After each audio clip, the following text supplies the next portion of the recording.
একটা কলমের চার কোনায় কিন্তু চারটা রগ থাকে, কিন্তু নিয়ম হচ্ছে আপনার এই রিং এর হুকগুলো আপনাদের চার কোনায় মিলিয়ে দিতে হবে। তো আমাদের দেশে দেখা যায় 90% ক্ষেত্রেই দেখা যায় যখন একটা ভবনের নির্মাণ কাজ হয় চালু হয়, তখন কলমের রড যখন বাইন্ডিং করা হয়, সেই রড বাইন্ডিং করার ক্ষেত্রে দুই পাশে হুক দেওয়া হয়। বরঞ্চ দেখেন এটা হচ্ছে গিয়ে ইঞ্জিনিয়ারিং রোলের বাইরে। আপনাকে যদি সঠিকভাবে আপনার বাড়ির ভবনের পিলারটা যদি পোক্ত করতে হয়, তাহলে অবশ্যই আপনাদের এই হুকগুলো চারপাশে ঘুরিয়ে দিতে হবে। চারপাশে ঘুরিয়ে দিলে যখন আপনাদের পিলারে লোডটা পড়বে, তখন চারপাশে আপনাদের রিং এর হুকটা দেওয়া থাকলে সেটা আপনার টাচ করবে বেশি, ওটা আপনার মেলে যাওয়ার সম্ভাবনা থাকে না বেশি। আর যদি দুই পাশে দেওয়া থাকে তাহলে দেখা গেছে মেলে যাওয়ার সম্ভাবনা থাকে। এই হুকগুলো কি আমরা সঠিক নিয়মে দিচ্ছি কি দিচ্ছি না? তো দেখেন, এই রিং এর হুকগুলো আপনার কলম বাইন্ডিং ক্ষেত্রে সঠিক নিয়মে দেওয়া অত্যন্ত গুরুত্বপূর্ণ আপনার ভবনের জন্য।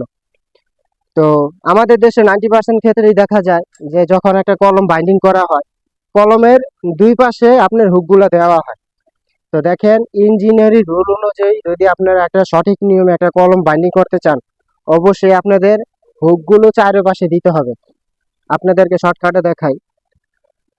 এই এই যে যে হুকগুলো আছে, এই হুকগুলো আপনাদের চারপাশে দিতে হবে।